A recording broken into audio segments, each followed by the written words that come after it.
여러분, 우리가 살면서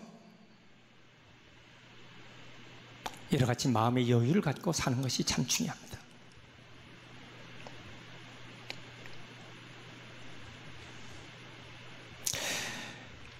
휴가를 가려면 옷도 준비하고 신발도 준비하고 선글라스도 준비하고 가방도 준비하고 경비는 어느 정도 들까? 그래서 부푼 가슴 가지고 휴가 준비를 합니다. 시원한 여름 아름다운 그런 휴식의 휴가를 해야지.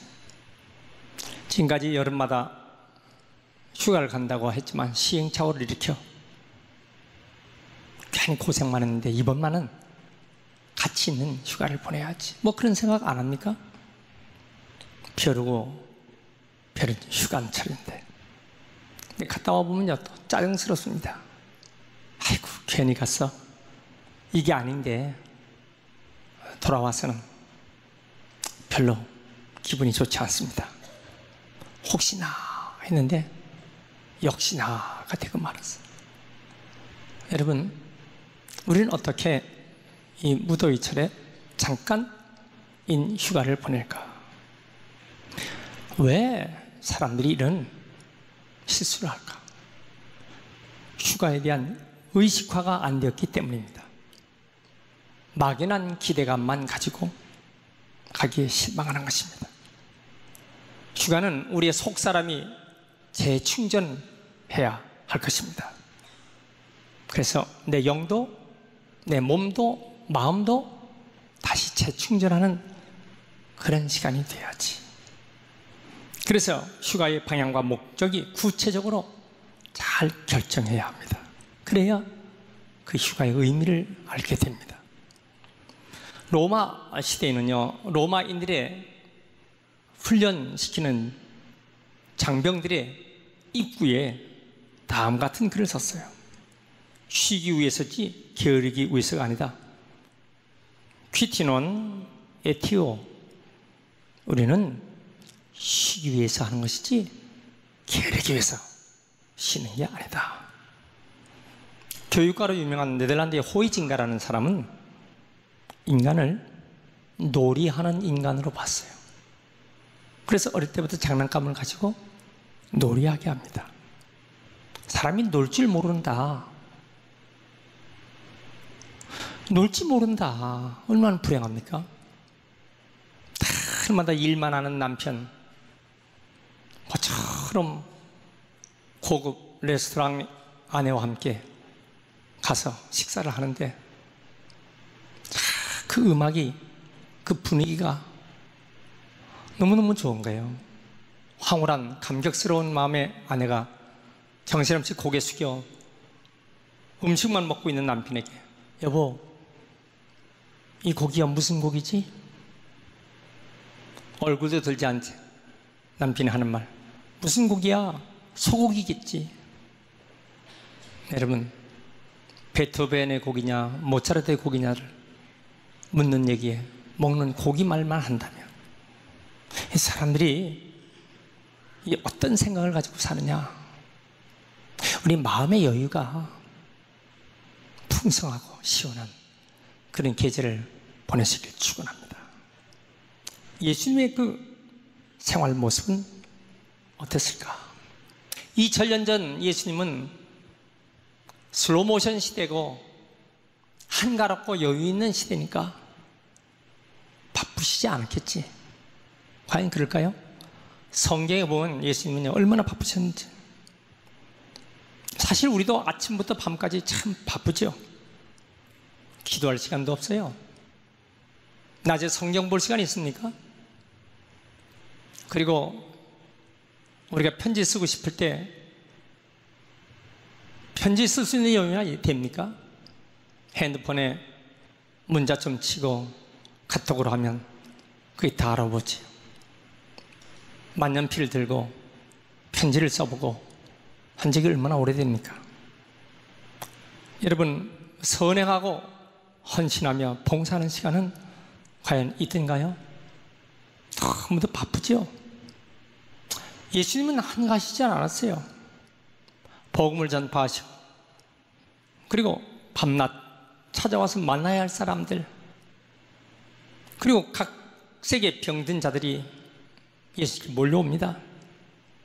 거기에 바리새인, 서기관, 제사장들 그 완악함을 깨우치기 위해서 예수님 말씀하시고 택하신 제자들을 훈련시켜야 되고, 그러니까 오늘 31절 보면요, 음식 잡수실 겨를도 없이 바쁘셨다고 그랬어요. 34절 내려가면 큰 무리가 몰려오는데 목자 없는 양 같음으로 인하여 불쌍히 여기사 여러 가지로 가르치셨어요. 어느덧 해가 뉘엿뉘엿 지나 베세다 들녘에서 남자만 5,000명, 여자아이 2만 명이 넘는 많은 사람들이 예수님 말씀을 들으러 왔다가 줄이고 있습니다. 그냥 갔다가는 집까지 갈 수 없으니 그들에게 보리떡 5개, 물고기 2마리로 5,000명, 남자아이 수만 명을 먹이고 12강주에 남는 그런 역사가 곧바로 이어집니다. 얼마나 바쁘십니까? 그런데 예수님께서는 바쁘다 바빠, 내가 정말 바쁘다, 그런 표현은 없습니다. 성경에 그렇게 많은 일을 하셨던 예수님, 바쁘다라고 하는 표현을 안 쓰셨어요. 당당하셨습니다.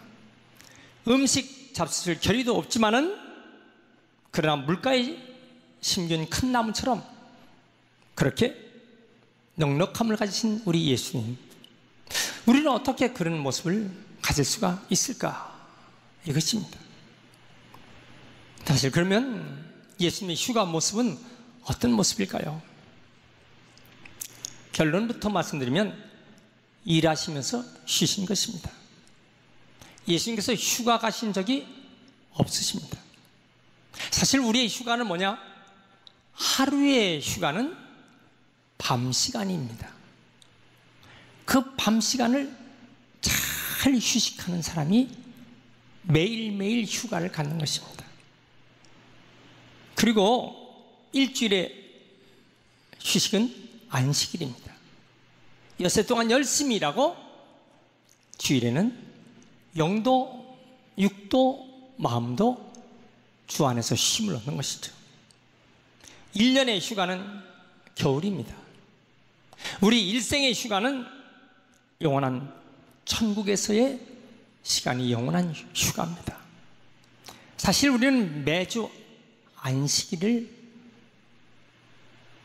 그리고 7년에 한 번씩 성경은 안식년이 있습니다.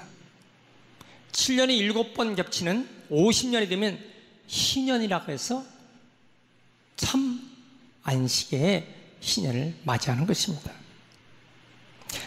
자, 예수님은 그렇게 바쁜 생활 속에서도 초조하시고 불안하고 안절부절 못하는 그런 모습이었을까요? 마가복음에 보면요, 예수님이 어떻게 휴가를 보내셨는가를 자세히 나오고 있습니다. 한번 대략 한번 보면 마가복음 1장 16절, 갈릴리 해변으로 지나가시다가, 그러니까 예수님께서는 갈릴리 해변을 걸으셨어요. 1장 35절, 새벽 아직도 밝기도 전에 예수님께서 일어나가 한적한 곳에 가셨어요. 한적한 곳으로. 3장 7절, 제자들과 함께 바다로 물러가시니 바다를 가셨어요. 4장 10절, 예수님께서 홀로 계실 때 함께한 사람들, 제자들과 함께 비유로 홀로 계시는 시간을 가셨어요. 4장 34절, 다만 홀로 계실 때 이랬어요. 6장 46절, 무리를 작별하시고 기도하러 산으로 가시고, 7장 24절, 두로 지방 한 집에 들어가 아무도 모르게 한 집에 들어가 계시려고 하나 숨길 수가 없었어요. 예수님이 아무도 모르는 그런 곳에. 자, 8장 13절, 그들을 떠나 다시 배에 올라 건너편으로 가셨어요. 배에 올라 건너편으로 가는 그 시간, 대개 갈릴리 바다의 건너편으로 가려면 25분에서 30분 이상 걸립니다. 그 짧은 시간. 8장 27절, 예수님께서 가이사라 여러 마을을 다니시며, 여러 마을을 다니시는. 9장 2절, 예수님 베드로, 야고보, 요한 데리시고 따로 높은 산에 올라가서, 높은 산에 올라가셨어요. 13장 3절, 예수님께서 감람산에서 성전을 마주 대하여 앉으셨어요. 자, 이상으로 쭉 보면요, 예수님께서 그렇게 분주하시면서 바쁜 중에 홀로 혹은 두세 사람 제자들과 혹은 물가에서 혹은 따로 산에 또는 바닷가에 거니시면서 아무도 없는 한적한 곳에, 예수님이 그렇게 식사할 겨를도 없이 바쁘셨지만 예수님의 생활은요, 그리고 넉넉하고 여유 있는, 깊이 있는 삶으로 가득 차셨습니다. 오늘 말씀에 3절에 보니까 한적한 곳에서, 한적이란 말은, 에레오스란 말은 외롭고 적막한 들판 뜻이에요. 다른 사람들과 같이 어울리지 말고 산에, 계곡에, 자연의 자리에서, 시골에서 자연을 배우는 거죠. 도시에서는 쉼이 안 됩니다. 도시는 일하는 장소예요. 바캉스라는 말은 프랑스 말로 비운다는 뜻이에요. 나를 비우고, 그 도심지가 비어있는 시간이 휴가철이에요. 산과 바다, 계곡에서 휴양을 하는 피한 시간입니다. 루소는 교육학자로서 에밀이라는 글을 썼어요. 근데 그는 말하기를 가장 좋은 교육 장소는 들판을 뛰는 거라 그랬어요. 그래서 아이들을 데리고 들판에서 뛰게 하는 것, 이것이 교육 현장으로 봤습니다. 우리는 휴가를 갈 때 예배를 드리고 가야 합니다. 왜냐? 하나님이 좋은 기회를 주신 것 감사하고. 이도저도 휴가 갈 곳이 없다, 그건 부모님 계신 시골에 가서 모기불 피워놓고, 그리고 멍석 깔고 하늘도 바라보고, 옥수수, 감자 구워도 먹고, 여러분 그 얼마나 여유가 되겠습니까? 이 쉬라라고 하는 말씀 예수님이 하셨는데, 이 파우데스라는 말은 새 온기를 회복하라, 그 말이에요. 휴가를 끝나고 생산직 휴가가 되도록 새 마음을 가져야 합니다. 휴가가 너무너무 힘들어 고통스러운 휴가가 돼서는 안 됩니다. 휴가는 신앙인들끼리 가는 휴가가 되어야 합니다.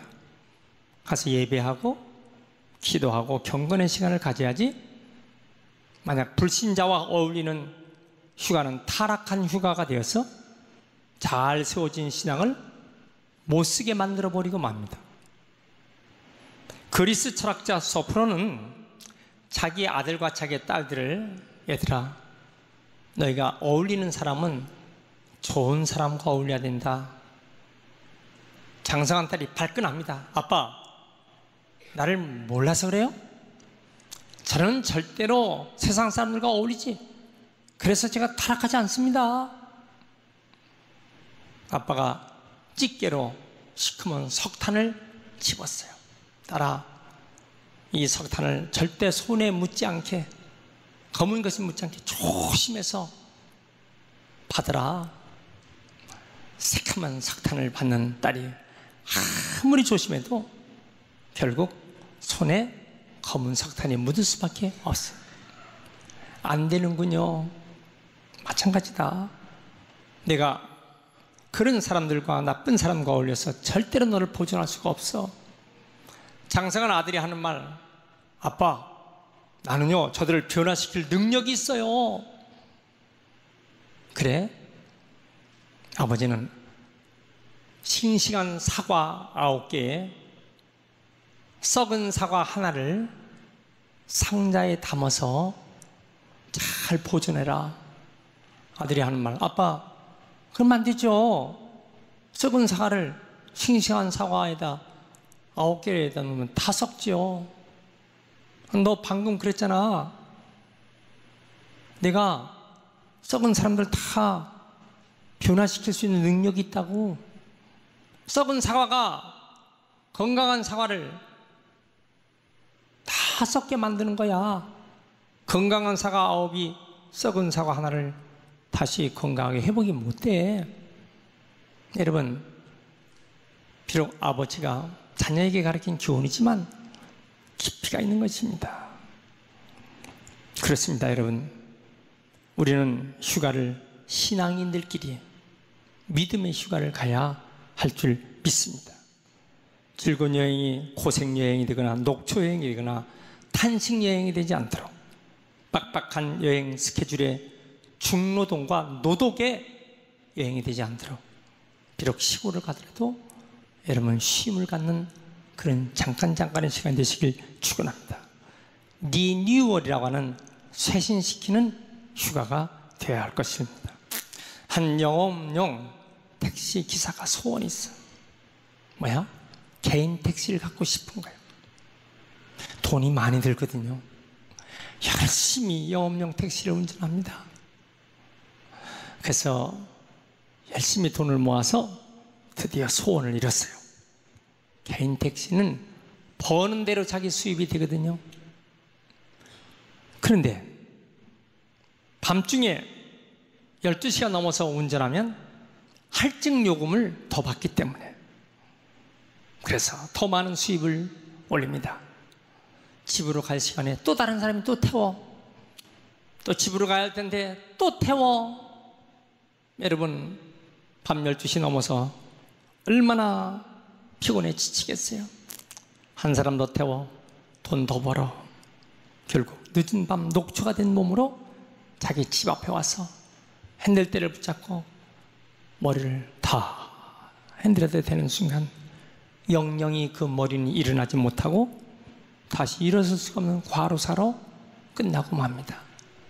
여러분, 사람이 사는 게 그렇게 사는 게 아니에요. 목회자 중에는 과로해서 교회를 개척하고 교회를 성장시키다가 금식하고 철야하고 그리고 교회를 건축하는데 월요일도 쉼이 없어. 월요일 날도 편안히 쉬는 시간이 없어. 그리고 건축하는데 재정 때문에 늘 긴장입니다. 늘 걱정 스트레스가 가득 차입니다. 결국 교회를 건축하고 또 건축하고 결국은 중병이 들고 맙니다. 병든 목사님 건강 오해서의 회복을 누가 시킵니까? 하나님께 기도하니 하나님께서 내가 잘못했지. 내가 너에게 준 육체를 내가 잘못했지. 우리 교회 어떤 집사님이 자기 친구 집사님 처음으로 교회 왔는데 저를 소개합니다. 우리 목사님 말이에요. 30년 동안 한 번도 안식년을 휴가 안 가신 분이에요. 하필 말을 해도 왜 그런 소개를 합니까? 아마 그분은 저에 대한 깊은 인상이 그런 생각을 가지고 있었기 때문이겠죠. 저도 어쩌다 보니까 안식년 휴가를 갖지 못했어요. 제가 원해서도 그랬지만은 사실 교인들 삶이 너무 어려워서 휴가를 갈 엄두를 내지 못했죠. 감히 제가 안식년 휴가를 1년씩 7년마다 한 번씩 달라고 할 수도 없는 형편이었으니까요. 생각해보면요, 결국 이것은 안 되는 것입니다. 앞으로 우리 교회 담임 목사님은 안식년 휴가를 챙겨드렸으면 합니다. 그래야 건강한 교회, 건강한 목사님, 건강한 목회가 되기 때문입니다. 믿으시면 아멘 하세요. 아멘 소리 크네. 믿으면 아멘 하세요. 여러분, 예수님의 취미는 무엇일까요? 등산이었어요. 자연 관찰이었어요. 한적한 곳에 가신 것입니다. 공중의 새를 보라, 들의 백합화를 보라, 그리고 참포도나무, 그리고 왜 들에 나갔나? 바람에 흔들리는 갈대를 보러 나갔느냐? 겨자씨 하나를 주님께서 보시면서 그 겨자씨에 대한 말씀을 하시고, 결국 예수님은 휴식을요, 산으로, 숲속으로, 자연으로 기도하시고 명상하셨어요. 사실 우리의 영원한 휴가는 뭐예요? 천국 가는 거죠. 천국이 영원한 휴가죠. 문제는요, 마귀는 휴가를 가지 않는다는 것이 있습니다. 마귀는 휴가를 가지 않고 늘 내 옆에서 따라붙고 있어요. 너희 대적 마귀가 우는 사자처럼 두루다니며 삼킬 자를 찾나니. 그래서 마귀는요, 헛뜻하면 시험 들게 합니다. 관심 가져도 시험 들어, 관심 안 가져도 시험 들어, 무슨 말을 해도 시험 들어, 말하지 않아도 시험 들어. 이 섭섭마귀는요, 감당할 수가 없어요. 여러분, 우리가 휴가를 가도 마귀 시험에 들지 않도록 깨어있길 바랍니다. 믿습니까? 휴가 갔다 와서 꼭 시험이 잔뜩 들어서 마귀의 먹이가 된 사람들 얼마나 괴롭습니까? 우리는 이번 여름 다 주님께 맡기면서 시원한 쉼을 갖는 시간 되시길 축원합니다. 시편 37편 5절에 내 길을 여호와께 맡기라, 그를 의지하면 그가 이루시고 그랬어요. 37편 7절에 여호와 앞에 잠잠하고 참고 기다리라 그랬어요. 그럼 반드시 때가 되면 하나님께서 세워주실 줄 믿습니다. 55장 22절 내 짐을 여호와께 맡기라, 그가 너를 붙드시고. 다 하나님께 맡기고. 여러분, 내가 아침부터 밤까지 내가 열심히 뛴다고 일이 되는 게 아니야. 하나님께서 해결해 주셔야 돼요. 맡기시길 축원합니다. 잠언 16장 3절 너의 행사를 여호와께 맡기라, 그리하면 네가 경영하는 것이 이루리라. 우리가 어떤 것을 경영하든지 우리 주님께서 이루게 하실 줄 믿습니다. 베드로전서 5장 7절 너희 염려를 다 주께 맡겨 버리라, 이는 제가 너희를 권고하십니다. 여러분, 하나님께 다 맡기고 영도 마음도 육체도 쉼을 얻는 귀한 여름 되시길 축원합니다. 마태복음 11장 28절에 나는 마음이 온유하고 겸손하니 나의 멍에를 메고 내게 배우라, 그러면 너희 마음이 쉼을 얻으리니 이는 내 멍에는 쉽고 내 짐은 가벼움이라 하시더니, 주님께 맡기고 쉼을 얻을 수 있는 진정한 평안한 시원한 여름철 되시길 축원합니다. 내가 너희를 쉬게 하리니 그랬어요. 우린 다 쉬고 싶어요. 평안의 쉼을 갖고 싶어요. 어디에서? 주님 안에서. 믿습니까? 그래서 이번 여름철은요, 영적 작전 타임 시간이 돼야 돼요. 내가 내 생을 영적으로 작전 타임을 갖는 시간이다. 그래서 하나님의 은총을 더 받는 여름철 되시길 축원합니다. 안성수양관에서 오늘도 어제도 수많은 사람들이 훈련받고 있습니다. 지금까지 안성수양관에 약 5만 명 이상 되는 사람들이 그곳에서 교회별로 젊은이들이, 장년들도, 어린아이들까지 다 훈련받았습니다. 지금도 계속되고 있습니다. 우리도 지난 주간에 그곳에 비전 캠프를 했어요. 수양회와 수련회를 갖고 있습니다. 여러분, 우리가 주님 안에서 이와 같은 뜨거운 여름에 우리의 모든 영적 충전 되시길 축원합니다. 잠언 6장 8절에 보면 개미는 여름에 먹을 것을 예비한다고 그랬어요. 우리 성도는 이 여름에 영적 개미처럼 더 풍성한 은총을 이렇게 모으는 은혜가 있길 축원합니다. 마태복음 25장에 예수님께서 재림하실 때에 슬기로운 5처녀는 기름 준비를 했어요. 그래서 종말의 때 하나님 앞에 설 준비를 다 했습니다. 이제 곧 주님 오신다면 나는 어떻게 주님 앞에 설까?